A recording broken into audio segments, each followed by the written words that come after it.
is going to help you not only the way you look, but also the way you think and the way you have relationships with other people. In order to be your best self, I have learned over the years that you have to have boundaries and make time for yourself. And I really didn't know like who I was or what I liked or what I wanted to do or why I felt the way I did. Really transform your life and feel better, like mind and body. I think that's the number one thing you've taught me. One of the things I learned from Dr. Amy is about sleep. And I didn't really realize, I thought I was fine until you start doing it. Hello, everyone. I am so excited to be here, and I have a special guest here. Hello. Come sit here so Okay. we can both be on here. So what we're going to do is we're going to take your questions. We're also going to go over a couple of the secrets that Mital has learned from what we've been doing here. Yeah. Gut nutrition mindset secrets.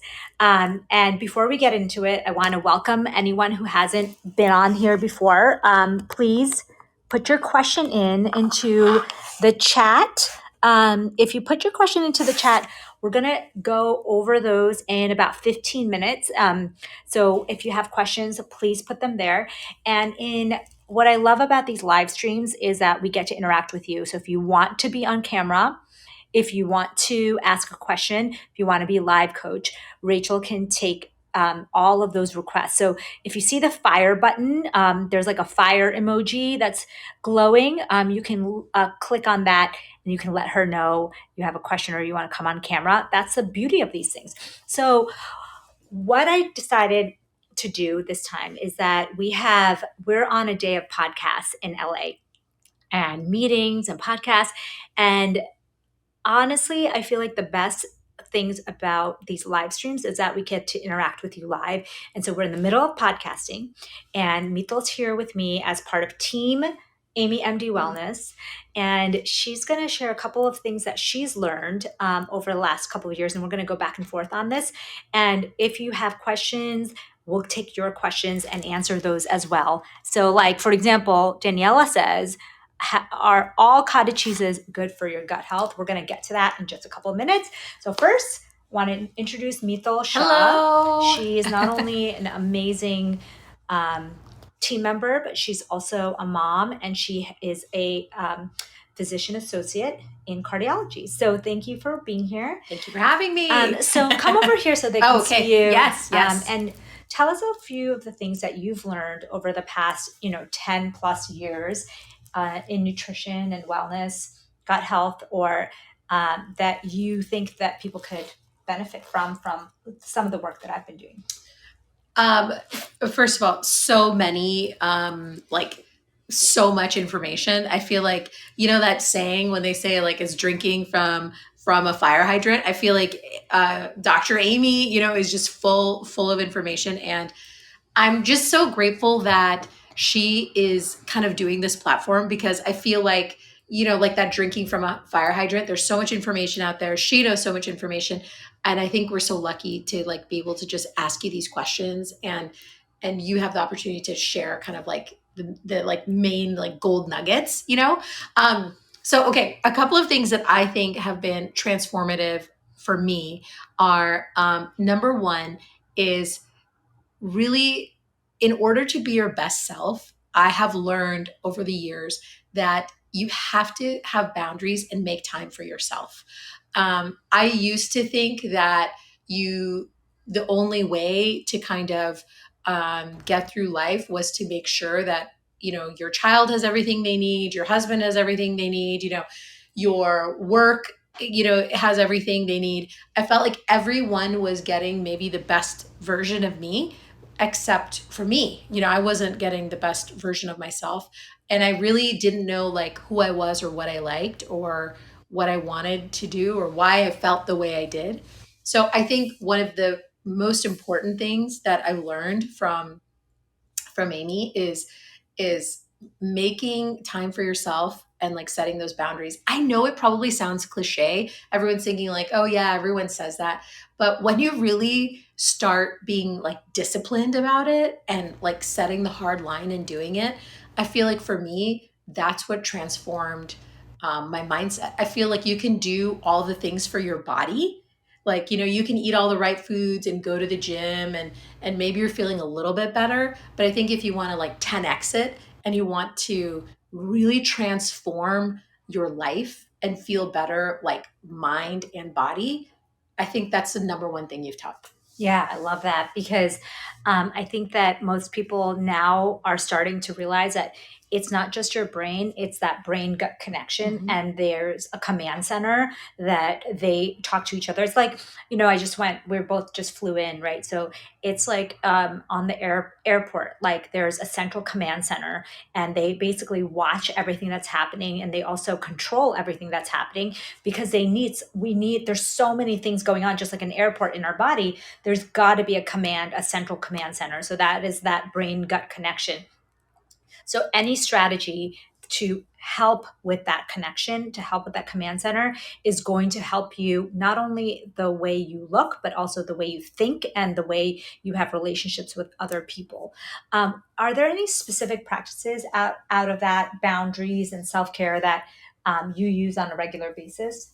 Yes. Okay. So one of the biggest ones is I used to never really think sleep was that important. And in fact, there's a term for it, and I can't remember the exact term. I don't know if it's like rage organizing, or like, do you know that term when people say like, when they have quiet time, they feel like they haven't accomplished anything. Like you go to work. Yes. Do you know? I forgot It's like that term. it's like the nighttime procrastination because like you want to have control over your life. Yes. So what I would do is like I would get through my whole day, which is like go to work, make dinner, clean up, spend time with your family. And then instead of like going to sleep to like recharge and nourish myself, that's when I would start doing all kinds of other stuff, like organizing the pantry, like cleaning stuff up, because I felt like that gave me control over my life. And like I felt like I was getting things accomplished that I needed to get done. And then I would wake up the next day and I would be tired because I stayed up so late doing these things that really didn't like make a dent kind of in how I was feeling or like improvement in my life. So then one of the things I learned from Dr. Amy is about sleep. And I didn't really realize, I thought I was fine until you start doing it. Until you say, so now I know, and I know everyone in my life thinks I'm crazy, including my son, okay, who is, 18 years old, and he's like, Mom, you're ridiculous. But at 7:30, that's my hard stop. So 7:30 is my hard stop, and that's when I go to my room, and that's when I turn off my phone, or I, put my phone away out far from where I am, and I start getting ready for the night. So, and it takes me, you won't believe it, but if I start doing that at 7:30, I can go to sleep by 9:30. Mm-hmm. It takes me that long. But for me, that has been a game changer. Game changer.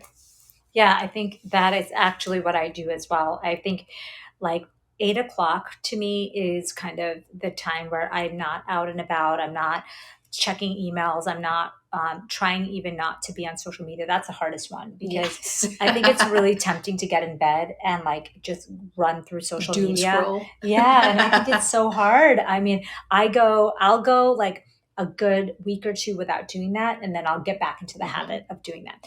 And also try not to eat super close to bedtime. Try to keep it really cold in the room. Try to keep it really dark. And getting your body also accustomed to this like daily schedule is really, really great for your circadian rhythms, which run your entire body. So that is a great tip. And I'll pause here because I wanted to ask Rachel if there is a question or someone wanted to come on and ask or be live coach. We'll pause. And for those of you who are new here, so that Rachel gets a chance to get someone on the stage, for those of you who are new here, we do this every week, usually not together. Not together and not live stream. I'm usually doing it from my home computer, but depending on where I am, it's great that we can do this because it's a way to connect. It's a way to get coached if you'd like to. It's a way to get your questions answered. And this is something we do on a weekly basis. And it's basically my way of connecting with so many of you. So thank you for being here. Daniela is wondering, are all cottage cheese good for gut health? All cottage cheeses are not created equal, if that's the question. So there is probiotic cottage cheese. Probiotic cottage cheese has real bacteria in it. And you want that type of cottage cheese if you're using it to kind of fit into that fermented food category, where those of you who don't know, I often talk about 30-33, 30 grams of protein in your first meal, 30 grams of fiber throughout the day, and 3 servings of probiotic foods. And cottage cheese could potentially fall in the probiotic food category. However, it has to be the probiotic cottage cheese, like Good Culture, like Nancy's.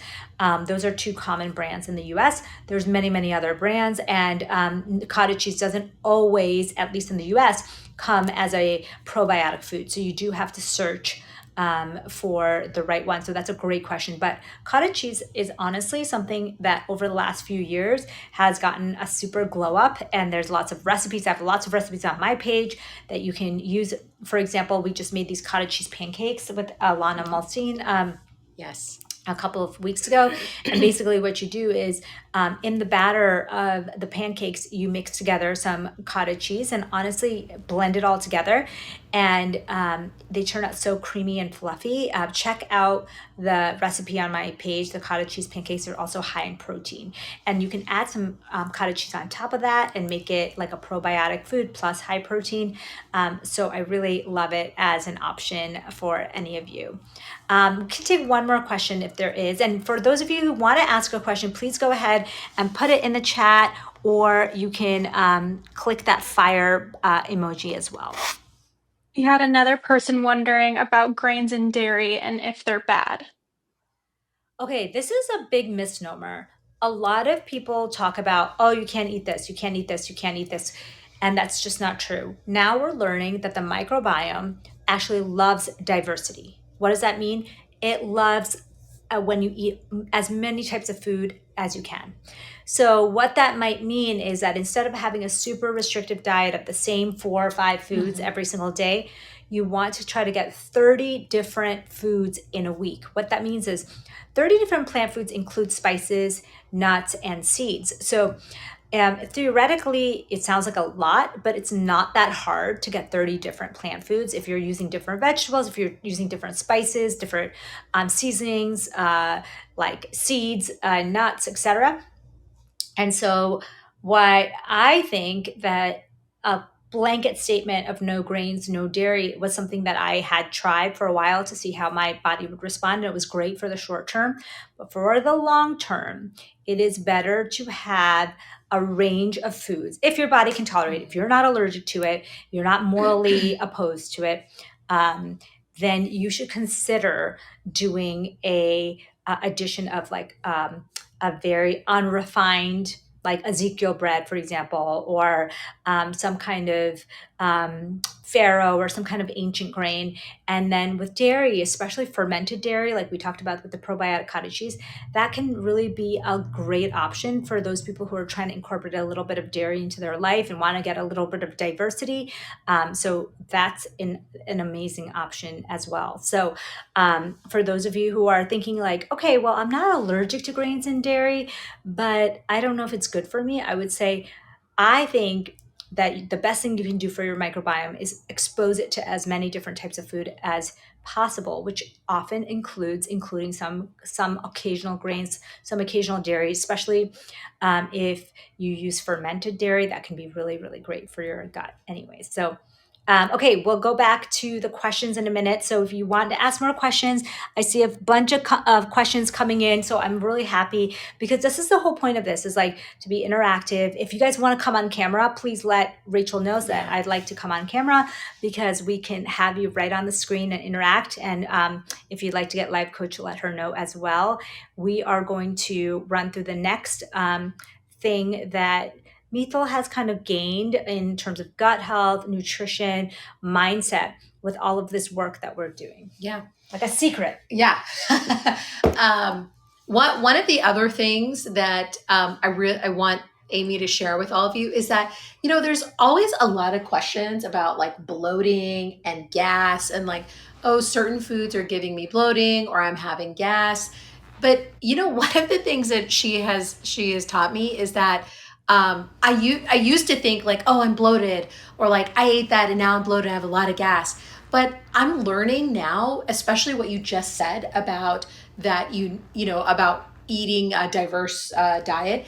I'm learning now that from Amy that some gas is okay and it's actually natural, to do that, and that's a normal function of the body. So I think I was so brainwashed because I was like, wanting to use all these products for bloating and gas, and I've learned now that there are certain situations where it's not okay, but for the most part, like the majority of people who are just eating normal foods or a diverse type of food, that bloating and gas is actually okay.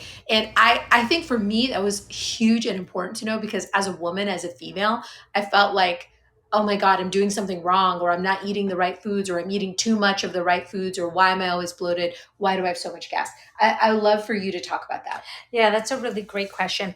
One big thing I will tell you is that I was bloated for years because I think there is that brain gut connection. And when you're honestly, when you're always in that high cortisol, high adrenaline state, it also slows down your digestion. So things that you're eating often will bloat you, or your digestion will be slowed because physically all the blood flow is going to the big muscles of your body and in certain areas of the brain that need to activate during that stress mode, that cortisol mode. They shunt blood away. The body shunts blood away from the non-essential organs like the GI tract. And so I think a lot of IBS and difficulty with bloating and constipation often comes down to not only a broken microbiome, but also a broken brain gut connection where you're feeling out of control of your life, you're not sleeping enough, your adrenaline is constantly flowing, your body feels like it's in a state of danger all the time. Like I think I lived for years like that, and that was affecting my digestion. And so that's often why a lot of people feel bloating no matter what they do. And it's almost hard to figure out which foods. Yes, you can take out full categories of foods and they'll be temporarily better. But the root cause is that you're not letting your digestion happen. You are in the mode of fight or flight, which will shut blood away from that area of the body. The other point that she was making, that a little bloating is okay, especially as you start to add more fiber foods or probiotic foods into your diet. You might notice that initially it may cause a little bit of discomfort. I think people know this with like broccoli and cauliflower and Brussels sprouts. So be really careful with those when you're adding those in. Add them in like a very well cooked half cup at a time, quarter cup at a time, to get your body used to it.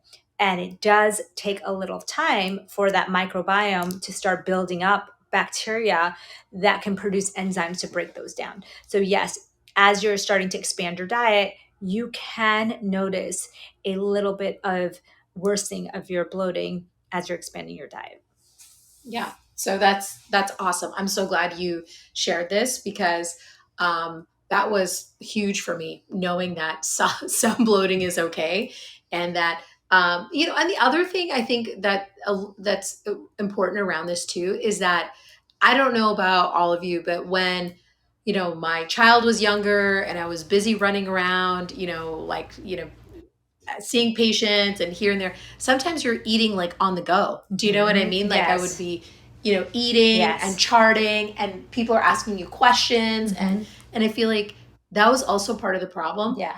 And eating late at night. So those of you who love to eat, Uber Eats has really messed it up for everyone because you can order a full on restaurant meal at any time of night, even if it's like midnight. And that can be really, really tough for your digestion because our gut goes to sleep. And so do all our digestive organs, just like our brain goes to sleep. And so, yes, it can digest, but it is really in sleep mode when it's doing that. And so a lot of the issues of acid reflux, of bloating, of GI pain happens when you're eating big meals late at night too. Yeah, totally. So I know it's hard to, and I'm like, one of just a regular person trying to improve my life. And I know it's hard to find time to do these things. Like, oh, I get home at 6:30 and then I make my meal and then it gets late, but I'm telling you, I've had to do these, kind of in line with the podcast Save Yourself. I've really had to say, what am I going to do to improve myself and transform my life from the inside and outside? I want to age gracefully. I want to live longer. I want to live a high quality life. And so sometimes, and Amy knows this, sometimes not only pack my lunch, but I also pack my dinner. So I eat my lunch at work and I eat my dinner at work. And then when I come home, I'm done eating. And don't get me wrong, it was difficult. It was very hard to do because you see everyone else eating and you want to eat some of their food. I think it's natural human instinct, right? Yeah, like the not eating late at night is really, really difficult for a transition, especially if you're someone who doesn't eat all day and then waits till the evening to have your biggest meal. And like, for example, days like today, where we're probably not going to eat much until dinner, it's not ideal. Although we're eating kind of an earlier dinner around 6. And so will still have time to digest. But ideally, you want to have your biggest meal earlier in the day and have a very light meal in the evening when you can, and not eat 2 to 3 hours before bed. That would be the ideal situation. Now, one thing you said that was really key is planning. I don't do a lot of one-on-ones anymore, but when I did, what I would notice is that the successful people had planned what they were going to eat for the day, just like you plan your outfit, you plan, you write down your expenses, like these are things that if you're not keeping a track of it, then it's not going to improve. So anything you want to improve, you want to be writing down or at least keeping track of. And so when I talk to people and they say, oh, well, I just ate whatever came in my way, they're not going to be successful in getting your fiber and getting your protein and getting and eating the way you want. You really want to plan as much as possible. So should we break and ask, Rachel, do you have another question for us or somebody want to ask a question? We had one person who was wondering about if you have any foods that are healing for the gut. Yeah, so it depends on where you're at on your journey. Like we said, sometimes adding fiber like spinach and broccoli and berries and all that stuff is great because it's so good for your gut microbiome.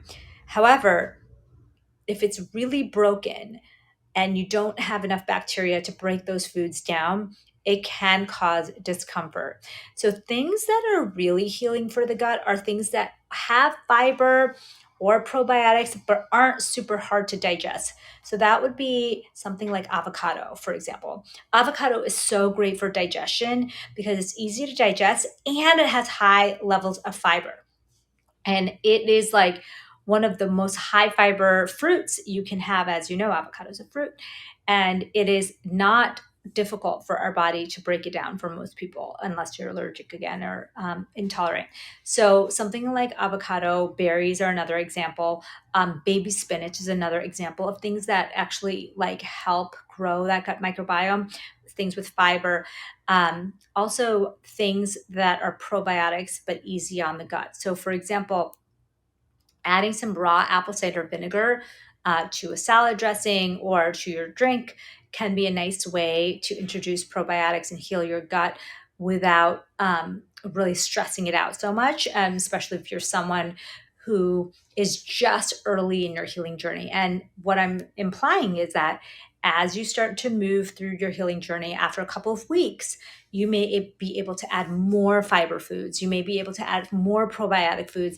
And it's like strengthening a muscle, like over time, your gut gets stronger and stronger and is able to tolerate things that it wasn't able to tolerate before. So people will often say to me, like, now I can have little bits of gluten, or if you want, and little bits of dairy and doesn't bother me. And that's the reason. It's because your gut got stronger. It's like building a muscle. And so things that were really irritating for the gut before are no longer irritating. But yeah, the foods that are great for gut is like Avocado, papaya has natural digestive enzymes. Pineapple has bromelain, which is a natural digestive enzyme. Berries, baby spinach, all of these things are ways to feed the gut microbiome, and then probiotic foods. And again, it's a very individual journey. So some people can tolerate all of those things. Some people can tolerate a couple of those things and just slowly build it up. And as you know, the gut changes very fast. So after 2 weeks of doing this, you might be able to graduate to some more food. So that's really exciting. Any other questions that we have before we get to the next part? Yes, someone is wondering if the Hashimoto diet has any solid evidence behind it. No. I think with Hashimoto's, as you the original person who asked must know, is Hashimoto's is an autoimmune disease. And the problem with autoimmune disease is that we still don't have a ton of data and large scale studies to tell us exactly what kind of foods to eat. And so a lot of this is extrapolation or things that happen to work for one person or a couple of people. And what I often find is that people are on these highly restrictive diets, but it's not necessarily healthy for them for the long run. And so I think it's a trial and error, and there's no such thing as the Hashimoto's diet based on science. Any other questions coming up? I think that's it. Okay, sounds good. Any other secrets you want to share? Oh my gosh. Yeah. So many other secrets. One of the other things that really has also been transformative for me is vitamin D. Okay. So, as a vegetarian, I've been a vegetarian my whole life. I also don't live in a very sunny place. I live in the Pacific Northwest. And so 9 months out of the year, it's cloudy for all of you that are in the Pacific Northwest. So, you know what I'm talking about. And I would get my vitamin D checked as part of my labs, because there was also like a period of time where I was vegan on and off. So I would get it checked and it was always critically low. Like it would be like 6, 5, 8. And I never really took it very seriously because I didn't really feel like any physical signs from it. And then when I would share that with Amy, she was like, that's a really big deal. She's like, your vitamin D being 5 or 8, she's like, is a big deal because it has so many other impacts on our body that I've learned now. And so I think I make sure to supplement my vitamin D every single day. So that's something that I'm doing for sure.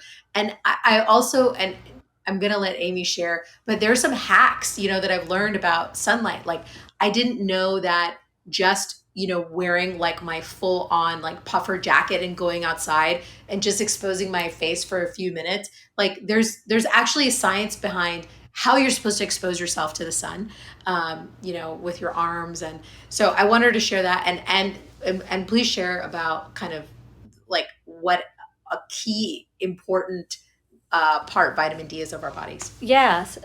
So vitamin D acts like a hormone in our body. So, for example, if you're someone who is struggling with hormone balance, or if you're in perimenopause, I mean, the perimenopause crew, almost every single woman is low on vitamin D, and so that's just a sign. So they don't even know at this point whether it's the vitamin D that's contributing to the symptoms, or it's that perimenopause is making you vitamin D deficient. But we know that when you correct vitamin D deficiency, things get better, energy gets better, gut health gets better, bone health gets better.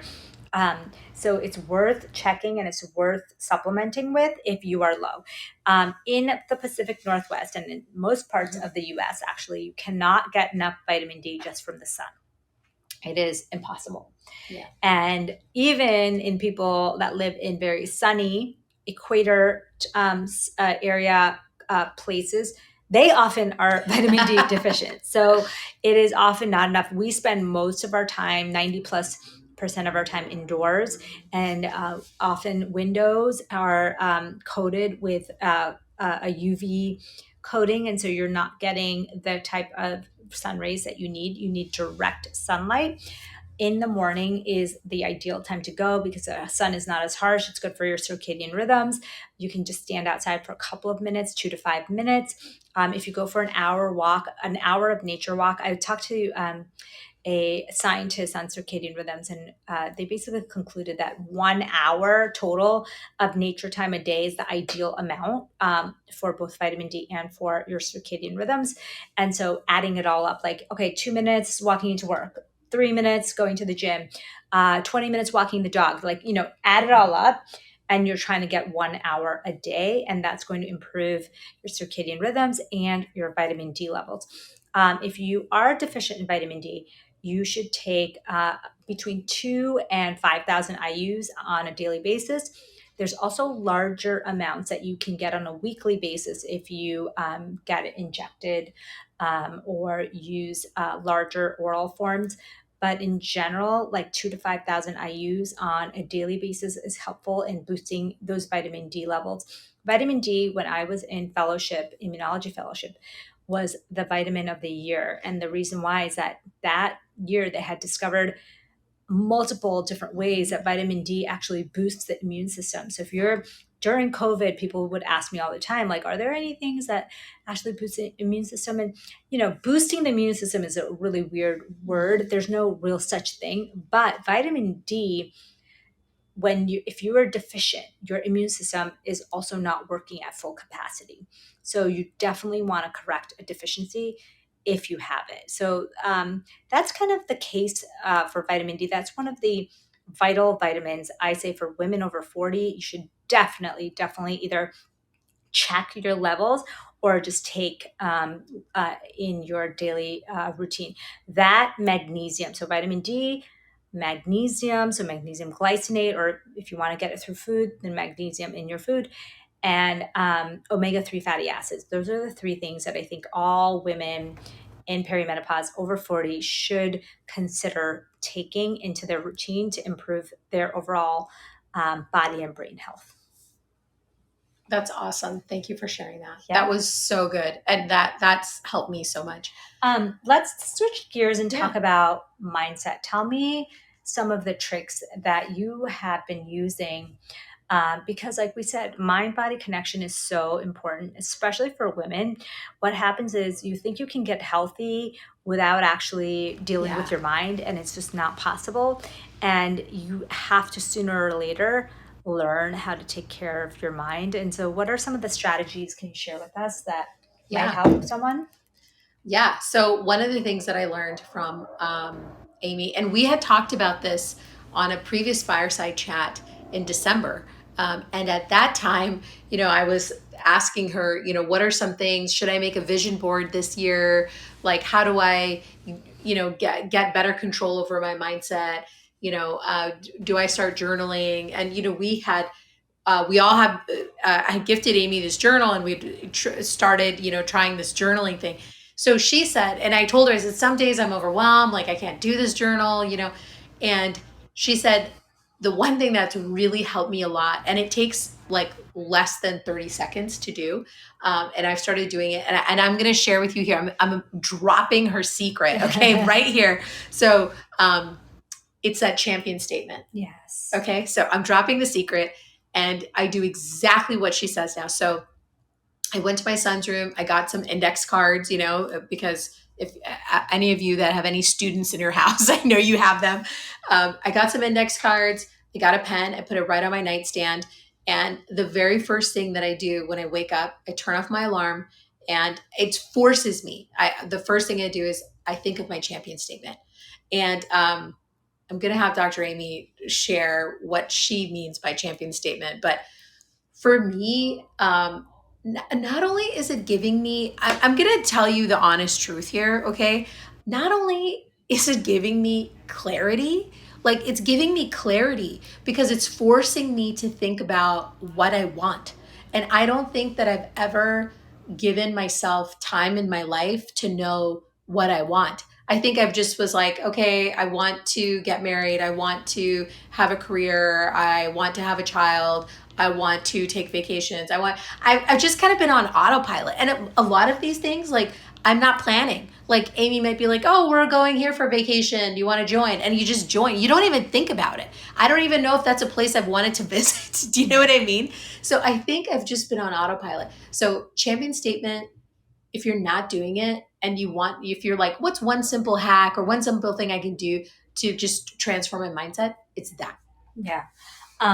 And it's such a transformational thing that I'm so happy that you're doing it. I honestly believe, and I have to give credit to my really good friend, Todd Stottlemyre, who told me about this. He was taught by a very famous sports psychologist that treated him when in his Major League Baseball playing career. And he said it was one of the things, probably the main thing that transformed his life. And he said, it's really easy to give up on it on some days when you're busy or when you've reached a milestone and you're like, oh, I don't need it anymore. But it's literally something that has changed so many people's lives. And it's given me so much growth in the last year. So here's how you do it. When you wake up, like Mital has it right by her bedside, I have it in my closet. So I have a little counter in my closet, and that's where my index cards and my pen is. And so what happens is I go to the bathroom, and when I wake up, I brush my teeth, and my goal is not to go and pick up my phone. And so what I do, look at the front of my phone in the morning to make sure there's no emergency text from my kids or anything I need to attend to. I don't dive into social media or into my emails or into non-urgent messages. And so what I do is after I brush my teeth, I get a little bit of sunlight and just walk out the back door for a couple of minutes. I try to brush with my opposite hand. And then and because that activates a different part of your brain that you're typically doing, and we don't really exercise that part of our brain as much. And then I go and I write the championship statement before adulterating my mind with all the emails and the to-do list and all the things I have to do for that morning. And the championship statement is basically a large index card worth, or you can make it longer if you want, but I do a large index cards worth of writing. And it's basically just writing your life as if everything has already happened. So I am living in this bright and airy home where I do my creative work. I'm speaking, like I'll tell you a little bit of mine. I'm speaking in front of a large audience and speaking about the things that I love, nutrition. I'm a leader and a thought leader in nutrition, gut health, and women's health. I have best-selling books and all these products that are changing the world. I've created an impact in the world. My children are thriving and doing what they were meant to be doing. They are helping. My husband is thriving and meant to be doing what he's doing. They are all helping me in ways to support my business and my mission. And then I talk about feeling the most energetic I've ever felt in my life. My body is stronger and more vibrant than I've ever felt in my life. I love traveling often. I love the time I have to spend on nature time, creative efforts, whatever you want. But the reason why I'm giving you mine is like, it can be as detailed as you'd like it to be. You can talk about the surroundings, especially if you can like imagine, for example, I often imagine standing in front of this like auditorium, and I'm not really sure if it's even virtual or in person, and being that leader in that space and like getting really clear on what it is that you want. Like, why do I want that? Like, I'm not sure, but like, I'm clear that I want it. And then kind of digging deeper into like, is that what you really want? Or is that what you've been told? And like refining your statement so that it ends up being something that you can kind of repeat every single day. And so you're writing not exactly the same because it doesn't have to be a copy and paste, but something very similar so that when you look back a couple months later, it looks really similar. And that's the strongest part about it, is that keeping that message and that destination really clear. And I think for me, that was the first time in my life that I had ever done that, because before it was like,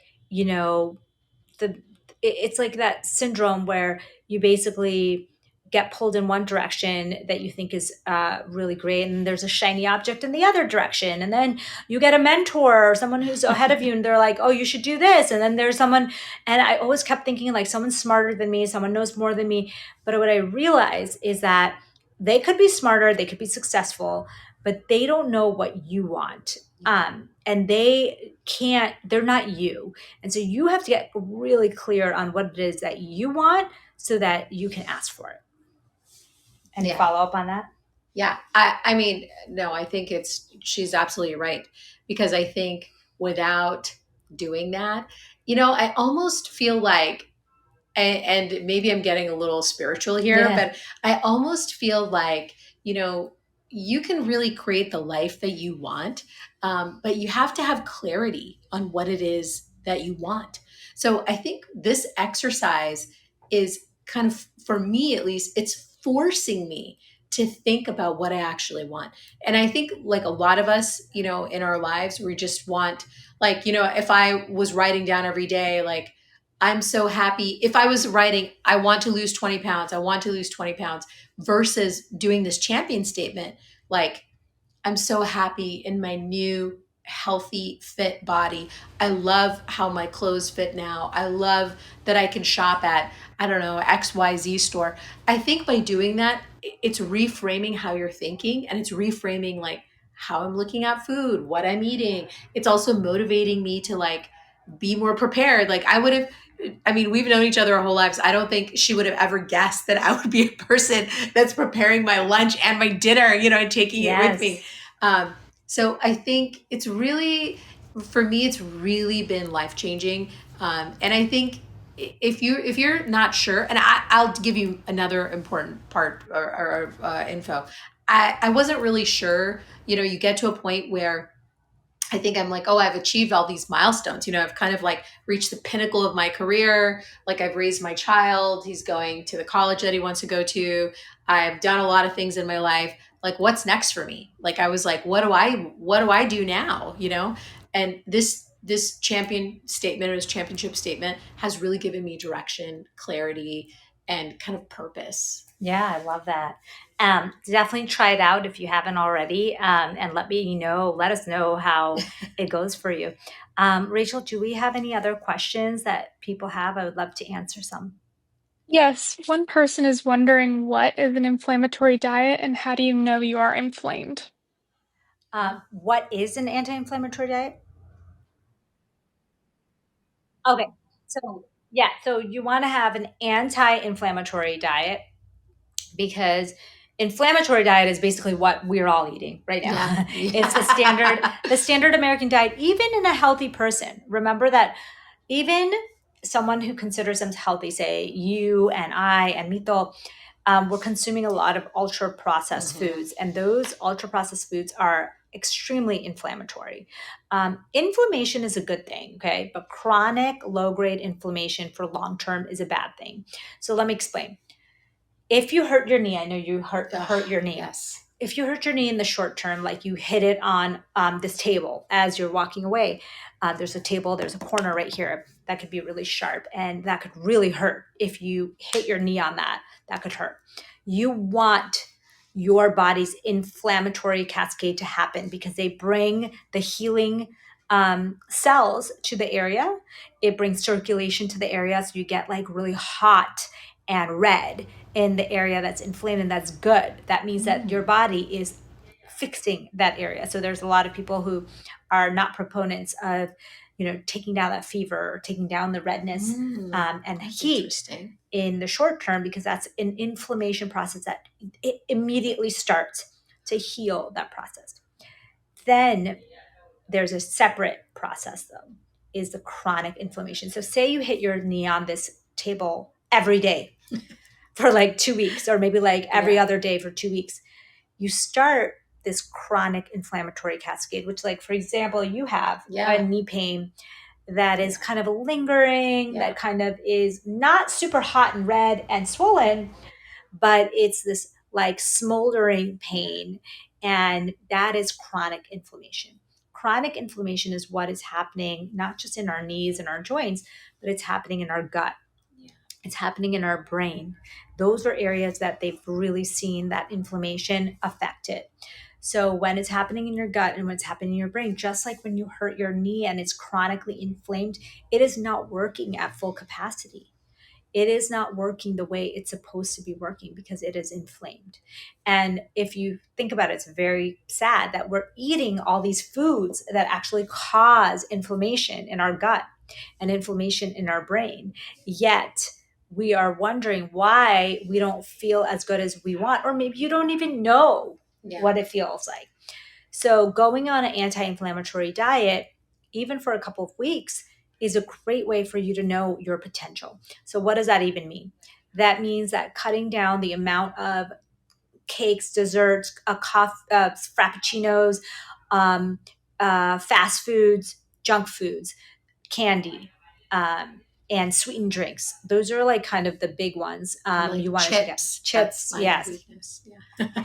And so anti-inflammatory diet means to try to cut out as many ultra processed foods as possible, and then add in a few foods that actually calm inflammation. Some of those foods are the same ones that we talked about how to heal your gut, because as you know, the areas of inflammation are your brain and your gut. So stopping alcohol, for example, or taking a pause is a great way to take down that inflammation in both your joints, your gut, and your brain.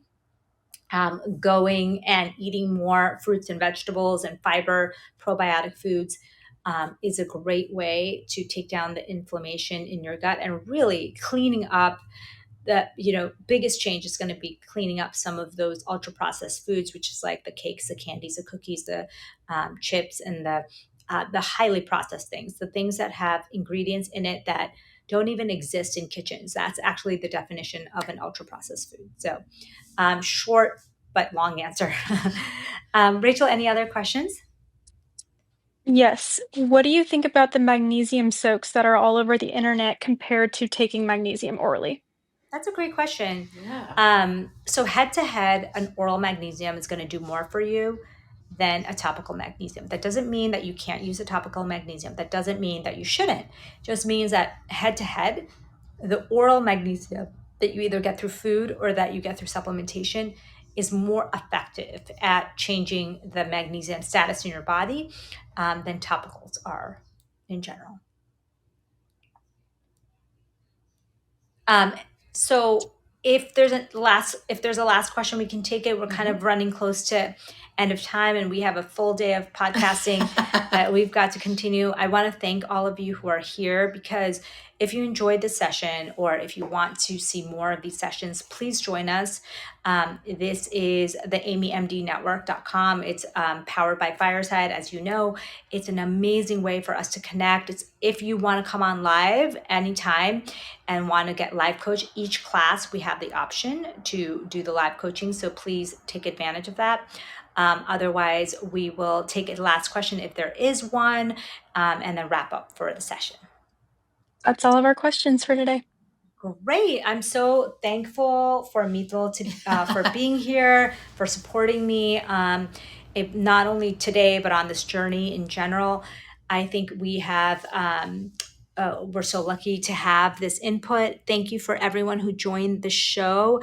Thank you for everyone who's part of the network, who's part of the community. I know this was a weird time this week that we did it, so thank you for being flexible. We'll be back on schedule after this week. And so thank you again. And thanks to Rachel for being on here and moderating. Want to thank you guys all and see you soon.